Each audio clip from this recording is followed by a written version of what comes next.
Pagsapit ng dekada 40, ang Pilipinas ay nasa bingit ng kalayaan. Sa ilalim ng Tidings-McDuffie Act, ipinangako ng Estados Unidos na ipagkakaloob ang ganap na kasarinlan pagsapit ng 1946. Tila ba, papalapit na ang liwayway ng kalayaan. Extra, extra! Basahin lahat ng balita, plano ng Commonwealth para sa ganap na kasarinlan. Extra, extra, extra! Ha? Ano yun? Magkano na naman ngayon, Mang Juan? 5 sentimo lang po. Balitang headline mula sa Tidings-McDuffie Act. Salamat.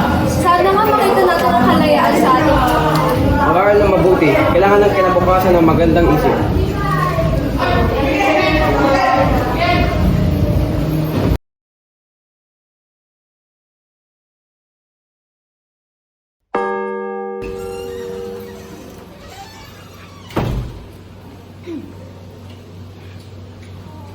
Magandang araw, students. Ngayon, tatalakayin natin mga review sa history at geography. Tandaan, all instructions will be in English. Ngayon, let's learn about the Philippine Islands. Who can tell me where Luzon is? Yes, ma'am. Luzon is the biggest island on Earth po. Very good. Now, we will learn about the Tidings-McDuffie Act. Bakit ito mahalaga sa ating bansa? First, It promises full independence by 1946, ma'am. exactly. And that is why it is important to understand both Philippine and American.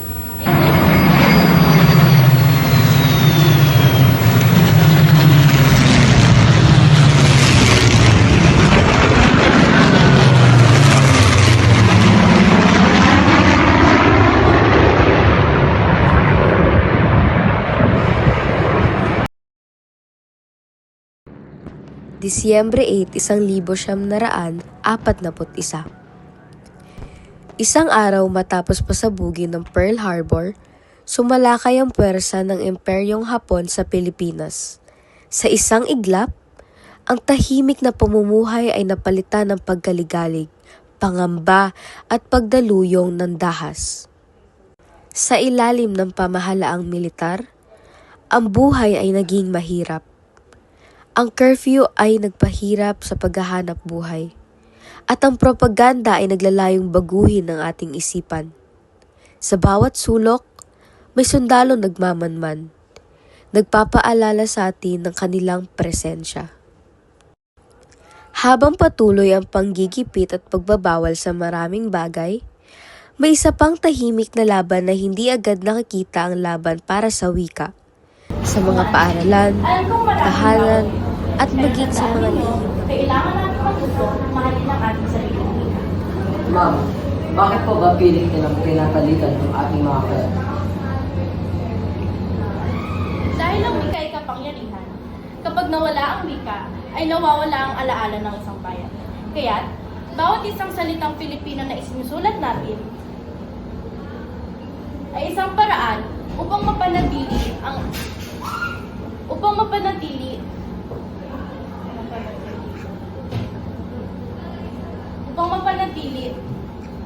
buhay natin bilang isang Pilipino.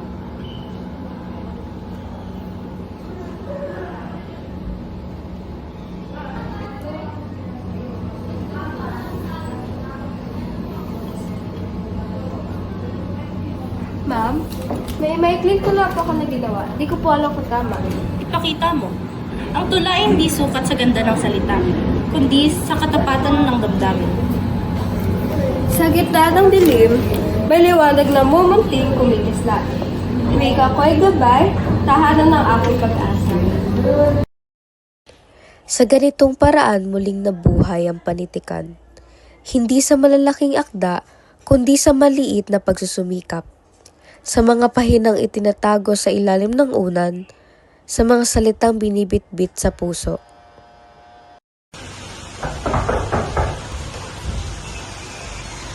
Mamay papa, narinig ka po namin ni Mila at Micaela na nag-uusap ng malalim. Ano po nangyayari? Mga anak, masama lang ako. Kaya Ha? Ano po ito? Marsha, palabas, mga kanta, mga deburo, yung mama na sumasayaw? Isang palabas nga. Noong bata ko, sobrang hilig ko manood ng festival. Manood ng tawa, musika, pero pinagbawa lahat ng mga ito. Grabe nga eh. Ito pa naman yung pinakapabilis ko ng mga natin sa Pilipino. Pero, namiss ko na manood ng ito namin. Namiss ko na manood ng ito. Pero wala ko oras. Maaari natin ituloy. Kaso, iba nga lang ang pangalan. Boy de Bill, ibig sabihin kanta ng bayan. Di po ba mahirap bigkasin yun? Siguro, gawin na lang nating vaudeville. Galing sa Boy de Bill, pero mas madaling sabihin. Ayos yan. Marlene, gusto mo naman mag-perform? Gusto mo ba ikaw mag-perform sa Gabi? Opo, gusto ko po. Pero, gusto ko pa yung sayo kasama mga kapatid ko. Ha? Talaga? Ate Marlene? Kadalasan ikaw yung umaarte sa aming apat. Oo. Kaso, iba ito eh. Si Mama nagbigay sa akin ng inspiration. Kaya, mas sentimental ito. Gusto ko kayo kasama ko. May naiisip ako, paano pag gumawa kayo ng sarili ninyong palabas? Since palagi nyo na nape-perform ang ginagawa ni Mama, ang ginawa ni Mama sa kanyang kwaderno, since may bagong pagbubukas sa Moulin Rouge, what if kayo nila bang nag-perform ng bago ninyong palabas? Ayos yan. Ano sa tingin niyo? Ate Mila? Ate Marilyn? Marvin? Sige. Maganda naman. Kaso, ano kaya pwede maging pamagat ng palabas natin? Lady Marmalade! Sige! Maganda!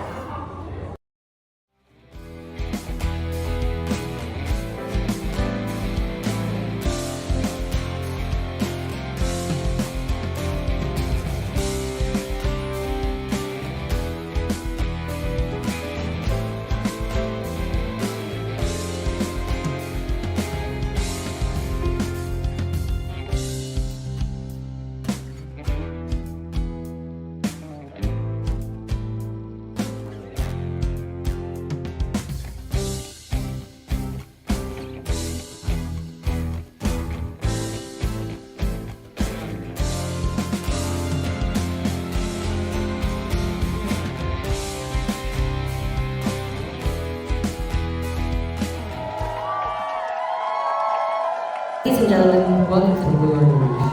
Marco, Micaela, Mila, Mr. Official, Marilyn.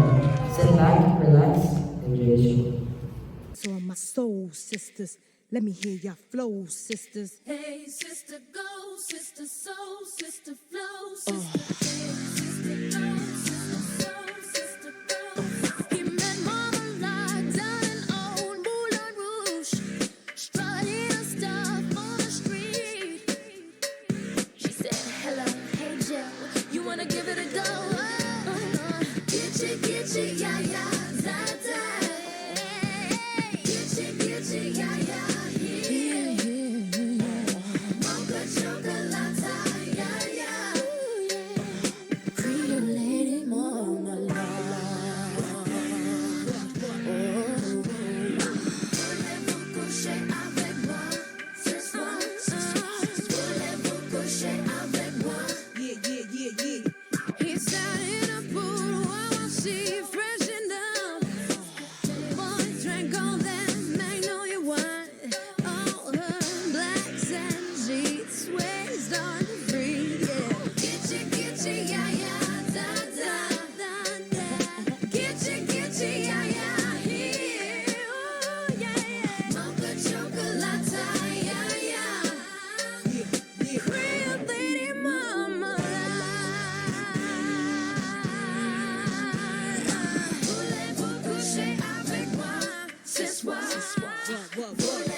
He come through with the money in the garden bags. Let him know we bout that cake straight out the gate. We independent women, some mistake us for whores. I'm saying, why spend mine when I can spend yours? Disagree? Well, that's you, and I'm sorry. I'ma keep playing these cats out like a car. High heel shoes, getting love from the Jews, 4 badass chicks from the Moulin Rouge. Hey, sisters, soul sisters, better get that dough, sisters. We drink wine with diamonds in the glass by the case, the meaning of expensive taste. You want an inche, pinche, ay, ay. Come on. Mocha chocolate. What? Rio Lady Mama. One more time, come on now.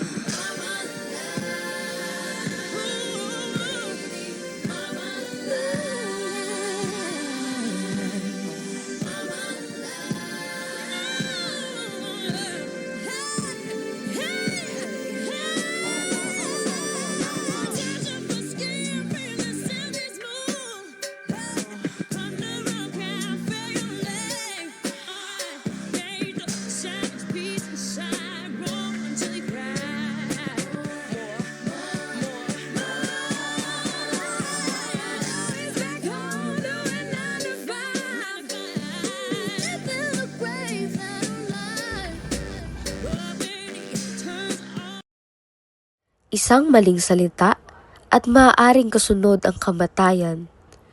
Ngunit hindi tumigil ang mga makata, mamahayag at manunulat, sapagkat para sa kanila, ang hindi pagsusulat ay kapareho ng paglilimot sa bayan.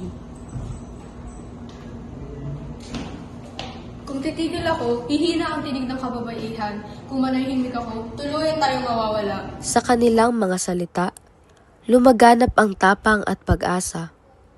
Bawat pahina ay alaala. Bawat kwentong itinanghal ay tulay sa susunod na henerasyon. Habang patuloy ang panggigipit at pagbabawal sa maraming bagay, may isa pang tahimik na laban na hindi agad nakikita ang laban para sa wika. Sa mga paaralan, tahanan, at maging sa mga lihim na pulong. Unting-unting muling binabalik ang paggamit ng wikang Filipino.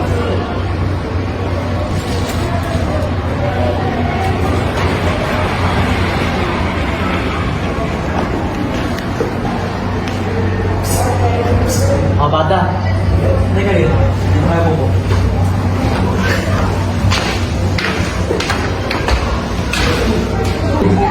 Alam mo ba nangyayari sa ating bansa?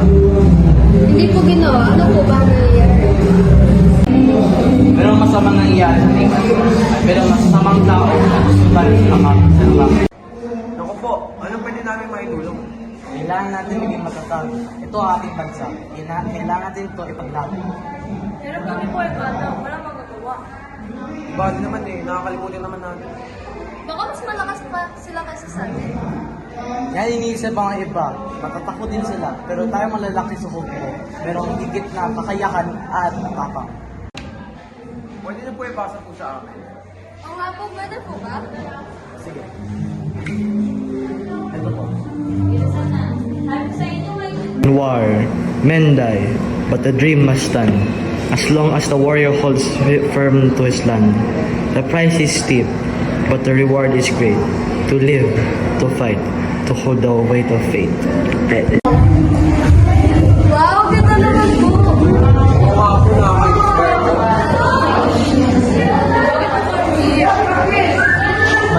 Malaki tulong ito sa akin at kakarin.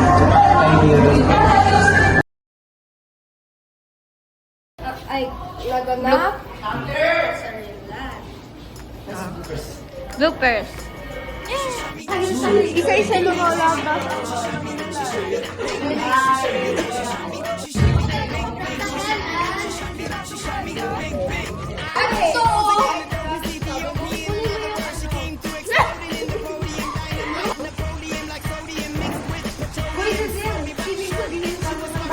Hindi po ba mahirap bigyan niyo? Siguro, gawin lang tayo ng boda galing sa boy debate. Pero, mas madali sabihin. Ayos nga yan. Arlene, Wala ba? Ayos na ba magpa... Opo, gusto ko po. Pero, gusto ko po yung sayo sa mga kapatid. Ha? Talaga? Ate Marlene? Ate Marlene yun! Ate Marlene? Nalalasan na ko yung art sa ating lahat. Sige, hello, perfect ate. 1, 2, 3. Ha? Talaga? Alaga na? What? I just forget it now. What? Ha? Talaga? Ate Marlene? Nalalasan na ko yung art sa ating apat. Nadalasin ko yung mga. Okay, hindi tayo sa Pagkakita tayo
Tandaan, all instructions will be in English. First, let's learn about the Philippine Islands. Who can tell me where Luzon is?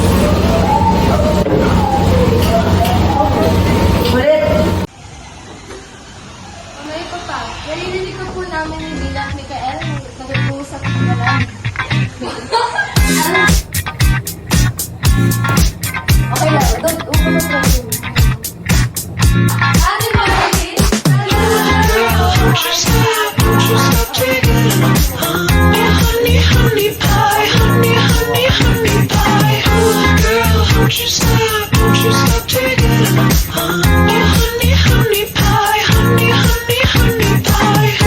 Girl, don't you stop until you're my girl, and I won't stop it until you're my girl, and you can't stop it until you're my girl, and I can't find out what you want, what you got. I got that honey pie, come bite it. Bring your own fork, girl, you know I don't provide it. Girl, don't you stop taking it. Honey, honey pie, honey, honey pie. Girl, don't you stop taking it. Honey, honey pie, honey, honey pie. Honey,